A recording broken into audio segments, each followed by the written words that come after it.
আসসালামু আলাইকুম রহমতুল্লাহি ওবরাকাতু। ইসলামিক চ্যানেলে আপনাদের স্বাগতম। ইসলামিক নতুন নতুন ভিডিও পেতে হলে আমাদের সাথেই থাকুন। তো আমাদের আলোচনা চলছিল নামাজের গুরুত্ব ফজিলত সম্পর্কে। এই পর্যায়ে আমরা জামাতে নামাজ পড়ার ফজিলত সম্পর্কে জানব ইনশাআল্লাহ। হামদা শাকিরিন ইন্নাল হামদালিল্লাহি ওয়াহদা। জামাতে নামাজ আদায় করার নির্দেশ কোরআনে কারিমের মধ্যে ইরশাদ وأقيموا الصلاة وآتوا الزكاة واركعوا مع الراكعين। আয়াতে কারিমের অর্থ হলো তোমরা সালাত কায়েম করো এবং যাকাত দাও এবং রুকু করো তাদের সাথে যারা রুকু করে। সূরাতুল বাকারা আয়াত নং 43। এখানে রুকু করো তাদের সাথে যারা রুকু করে, অর্থাৎ এখান দ্বারা জামাতের কথাই বোঝানো হয়েছে।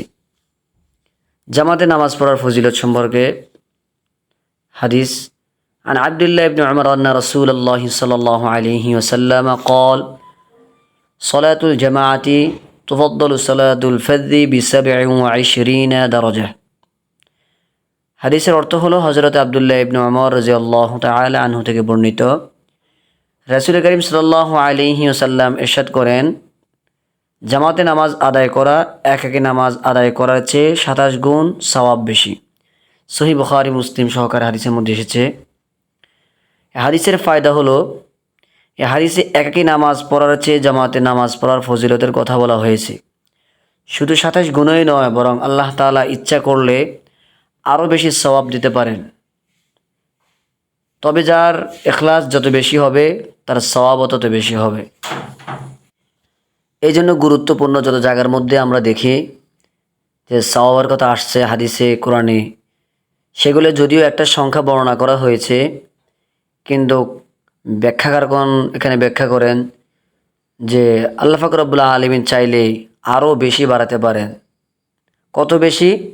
তিনি যত চান ততই তিনি বাড়াতে পারেন। কারণ বান্দাকে আল্লাহ পাক রব্বুল আলামিন তার ইখলাসের মাধ্যমে, কোনো একটা উসিলার মাধ্যমে তিনিকে মাফ করে দেন।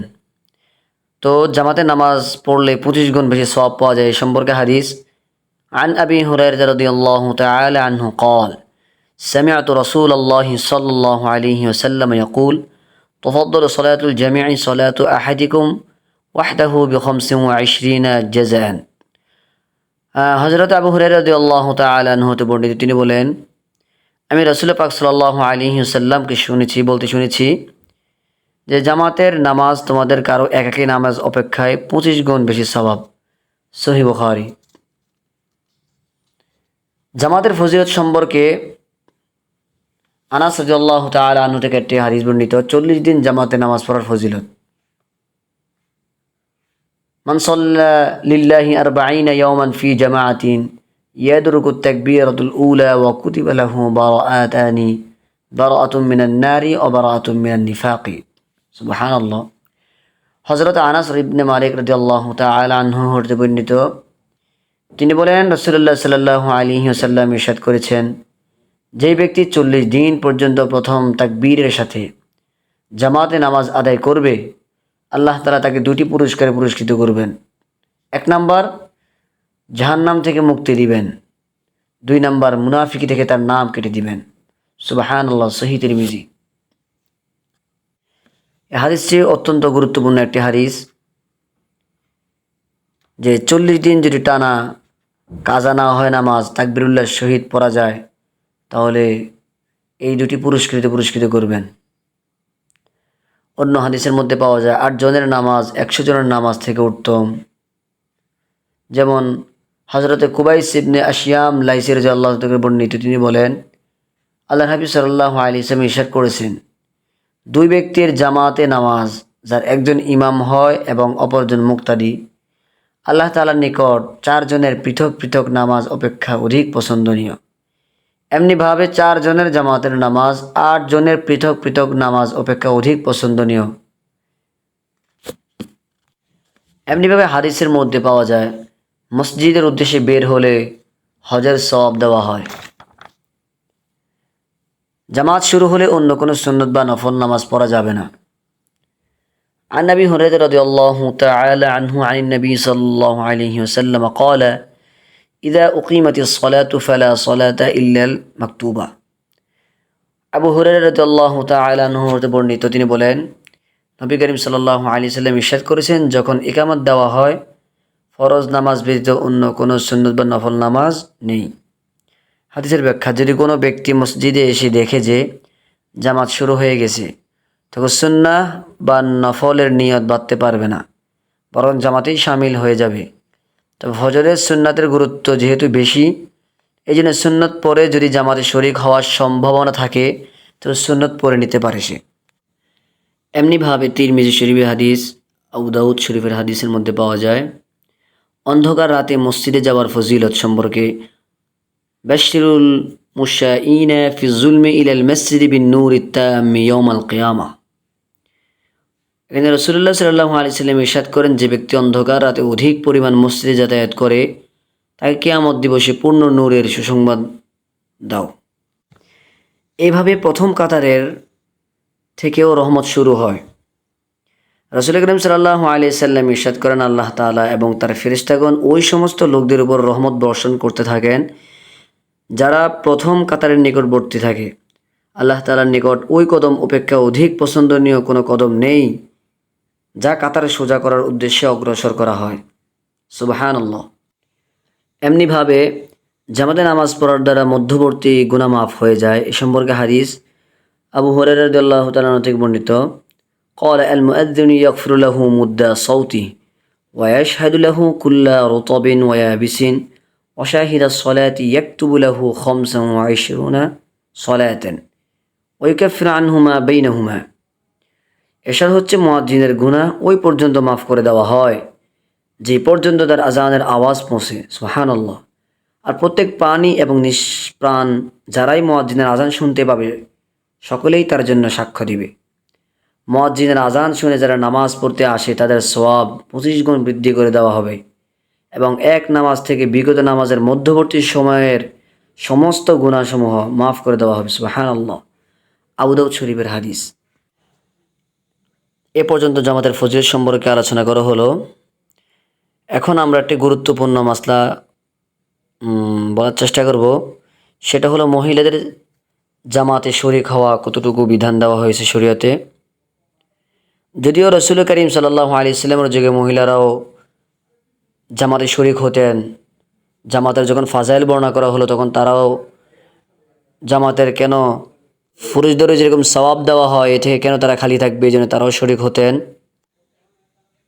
অর্থাৎ দেখা যায় তখন কিন্তু ফিতনাবিহীন একটি জামানা ছিল, যে আল্লাহর হাবিব সাল্লাল্লাহু আলাইহি সাল্লাম যখন যাহি বলতেন উম্মত সাহাবিগণ তখন তা পালন করার জন্য লেগে পড়তেন। তবে বর্তমানে যে হাল অবস্থা, এরই প্রেক্ষিতে মহিলাদের মসজিদে যাওয়া নিষেধ, জামাতের মধ্যে শরীক হওয়া নিষেধ। উলামায়ে কেরামের এই বাণীটা কয়েকটি হাদিসের মাধ্যমে মিলে যায়। তো আমরা হাদিস থেকে জানার চেষ্টা করব। আমাদের আয়েশা রাদিয়াল্লাহু তাআলা আনহা থেকে বর্ণিত, قالت لو أدرك رسول الله صلى الله عليه وسلم ما أحدث النساء لمنعهن كما منعت نساء بني إسرائيل قلت لعمرة أو منعهن قالت نعم। আমাদের আয়েশা রাদিয়াল্লাহু তাআলা থেকে বর্ণিত, তিনি বলেন, মহিলাগণ যে অবস্থা সৃষ্টি করেছে যদি রাসূল করিম সাল্লাল্লাহু আলাইহি ওয়াসাল্লাম তা জানতেন, যে বনি ইসরাইলের নারীদেরকে যেমন নিষেধ করা হয়েছিল তেমন এদেরকেও মসজিদে আসা নিষেধ করে দিতেন। অর্থাৎ এই থেকে বোঝা যায় আল্লাহর হাবিব সাল্লাল্লাহু আলাইহি সাল্লামের সময়কালের পরে আম্মাজান আয়েশা রাদিয়াল্লাহু তাআলা আনহার জীবিত অবস্থায় তিনি এই হাদিসটি বর্ণনা করেছেন যে ফিতনা তখনও বেড়ে গিয়েছিল। নারীদের অবাধ রাস্তাতে চলাফেরা, জিনার যে একটা অবস্থা, বেপরদার যে একটা অবস্থা, তিনি এগুলো অবলক্ষণ করেই তিনি এই হাদিসটি বর্ণনা করেছেন। তো জামাতে না আসার কারণে ঘর বাড়ি জ্বালিয়ে দেওয়ারও খুব। আবু হুরায়রা রাদিয়াল্লাহু তাআলা আনহু থেকে বর্ণিত, রাসূল করিম সাল্লাল্লাহু আলাইহি সাল্লাম ইরশাদ করেন, ওই সত্তার কসম যার হাতে আমার প্রাণ, আমার ইচ্ছে হয় যে কিছু লোককে জ্বালানি কাঠ সংগ্রহ করার হুকুম দেই, তারপর নামাজের নির্দেশ দেই, নামাজের ইকামত বলা হবে আর অন্য কাউকে ইমামতির নির্দেশ দেই, অতঃপর আমি যারা জামাতে শামিল হয়নি তাদের বাড়িঘরগুলোকে জ্বালিয়ে দিই। সহিহ বুখারী। আউযুবিল্লাহ। কঠিন হুঁশিয়ারি শব্দ ব্যক্ত করেছেন হাদিসের মধ্যে, যে হাদিসের ব্যাখ্যা পাওয়া যায় যদি ঘরে বাল বাচ্চা এবং মহিলাগণ শিশুগণ না থাকতো তাহলে কিন্তু আমি এই ঘরবাড়িগুলোকে জ্বালিয়ে দিতাম। এভাবে জামাতে নামাজে পড়ার দ্বারা প্রকৃত মুমিনের যেটি নিদর্শন সেটা প্রকাশ পায়।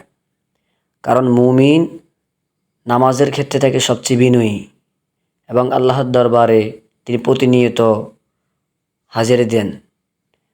কিন্তু বিপরীত যে মুনাফিক যারা আছে তাদের জন্য জামাতে নামাজ পড়া অত্যন্ত কষ্টকর।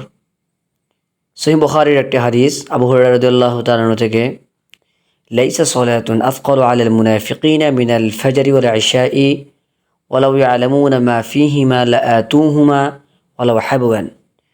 হাদিসের মধ্যে বলা হয়েছে রাসূল করিম সাল্লাল্লাহু আলাইহি ওয়াসাল্লাম ইরশাদ করেন, মুনাফিকদের জন্য ফজর এবং এশার সালাত ভীষণ কঠিন, অথচ তারা যদি এই দুই নামাজের ফজিলত সম্পর্কে জানতো তাহলে তারা হামাগুড়ি দিয়ে হলেও জামাতে শরীক হতো। তো আজকের এই আলোচনা দ্বারা আমরা জানতে পারলাম যে জামাতে নামাজ পড়ার কত ফজিলত। এগুলো আমরা এক একটা হাদিস এবং কোরআনের আয়াতের মাধ্যমে, দলিলের মাধ্যমে এগুলো আমরা জানতে পেরেছি। এই যে মহান রব্বে কারিমের দরবারে আমরা দোয়া করব, তিনি যাতে করে আমাদেরকে সুস্থ সবল রেখে যতদিন হায়াতি জিন্দেগিতে রাখেন আমরা যাতে করে সময় মতো তিনার দরবারে হাজিরা দিতে পারি এবং 5 ওয়াক্ত নামাজ যেগুলো আমরা জামাতের সহিত আদায় করতে পারি, সেই তৌফিক কামনা করে আজকের আলোচনা আমরা শেষ করলাম। ওমা তৌফিকি ইল্লা বিল্লাহ। আসসালামু আলাইকুম ওয়া রাহমাতুল্লাহি ওয়া বারাকাতুহু।